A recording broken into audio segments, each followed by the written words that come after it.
Chapter 23. Josiah renews the covenant. The king sent, and they gathered to him all the elders of Judah and of Jerusalem. The king went up to the house of Yahweh, and all the men of Judah, and all the inhabitants of Jerusalem with him, and the priests, and the prophets, and all the people, both small and great. And he read in their ears all the words of the book of the covenant which was found in the house of Yahweh. The king stood by the pillar, and made a covenant before Yahweh, to walk after Yahweh, and to keep his commandments, and his testimonies, and his statutes, with all his heart and all his soul, to confirm the words of this covenant that were written in this book. And all the people stood to the covenant.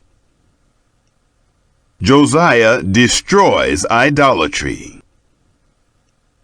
The king commanded Hilkiah, the high priest, and the priests of the second order, and the keepers of the threshold, to bring forth out of the temple of Yahweh all the vessels that were made for Baal, and for the Asherah, and for all the army of the sky.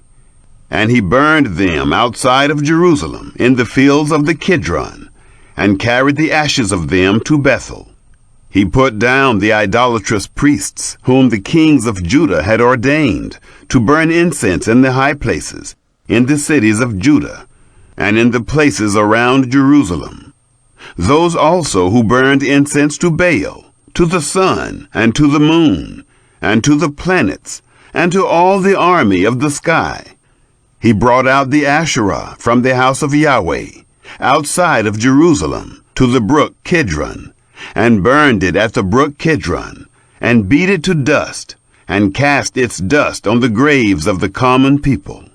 He broke down the houses of the Sodomites that were in the house of Yahweh, where the women wove hangings for the Asherah.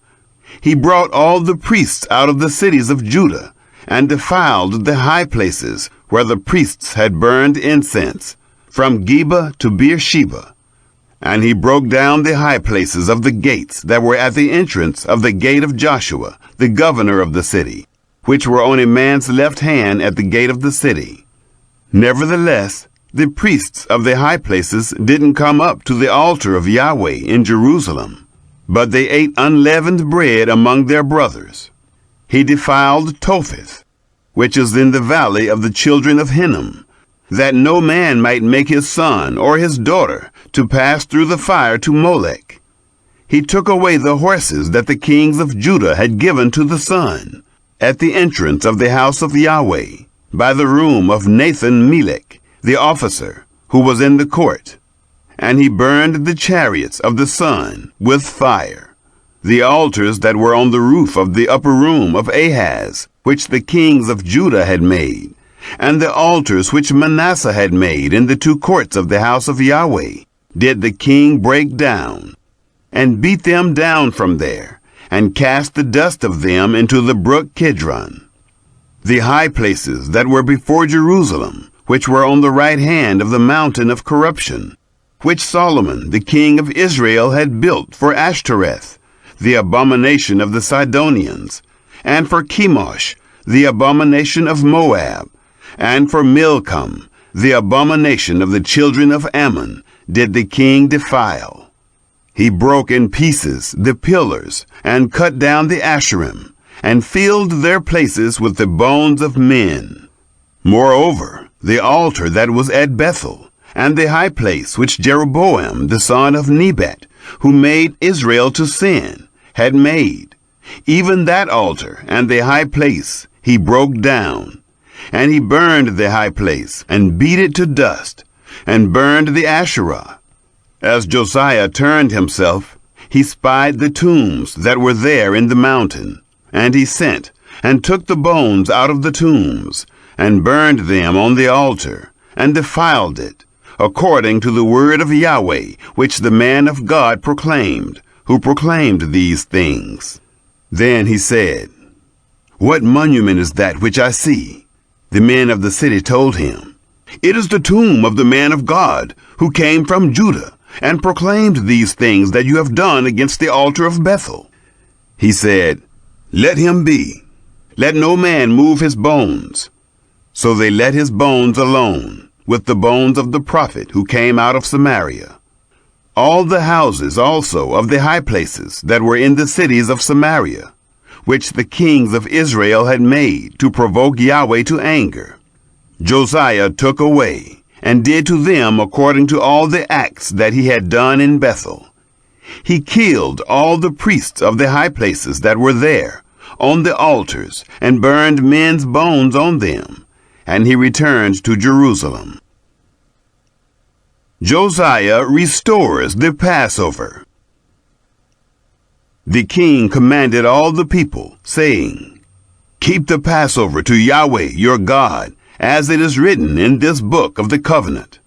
Surely there was not kept such a Passover from the days of the judges who judged Israel, nor in all the days of the kings of Israel, nor of the kings of Judah.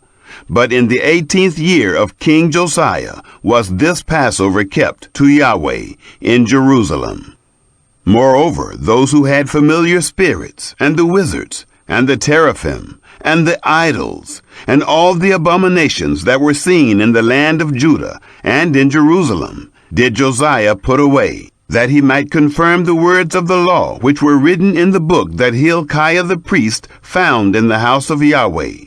Like him was there no king before him, who turned to Yahweh with all his heart, and with all his soul, and with all his might, according to all the law of Moses. Neither after him arose there any like him. Notwithstanding, Yahweh didn't turn from the fierceness of his great wrath, with which his anger was kindled against Judah, because of all the provocation with which Manasseh had provoked him. Yahweh said, "I will remove Judah also out of my sight, as I have removed Israel. And I will cast off this city which I have chosen, even Jerusalem, and the house of which I said, My name shall be there." Josiah's death. Now the rest of the acts of Josiah, and all that he did, aren't they written in the book of the Chronicles of the kings of Judah? In his days, Pharaoh Necho, king of Egypt, went up against the king of Assyria to the river Euphrates, and King Josiah went against him. And Pharaoh Necho killed him at Megiddo, when he had seen him. His servants carried him in a chariot, dead from Megiddo, and brought him to Jerusalem, and buried him in his own tomb. The people of the land took Jehoahaz, the son of Josiah, and anointed him, and made him king in his father's place. Jehoahaz succeeds Josiah. Jehoahaz was 23 years old when he began to reign, and he reigned 3 months in Jerusalem.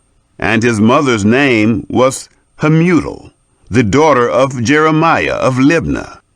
He did that which was evil in the sight of Yahweh, according to all that his fathers had done. Pharaoh Necho put him in bonds at Riblah in the land of Hamath, that he might not reign in Jerusalem, and put the land to a tribute of 100 talents of silver and a talent of gold. Pharaoh Necho made Eliakim, the son of Josiah, king in the place of Josiah his father, and changed his name to Jehoiakim. But he took Jehoahaz away, and he came to Egypt, and died there. Jehoiakim gave the silver and the gold to Pharaoh, but he taxed the land to give the money, according to the commandment of Pharaoh. He exacted the silver and the gold of the people of the land, of everyone according to his taxation, to give it to Pharaoh Necho. Jehoiakim's evil reign in Judah. Jehoiakim was 25 years old when he began to reign, and he reigned 11 years in Jerusalem. And his mother's name was Zebidah, the daughter of Pedaiah of Rumah. He did that which was evil in the sight of Yahweh, according to all that his fathers had done.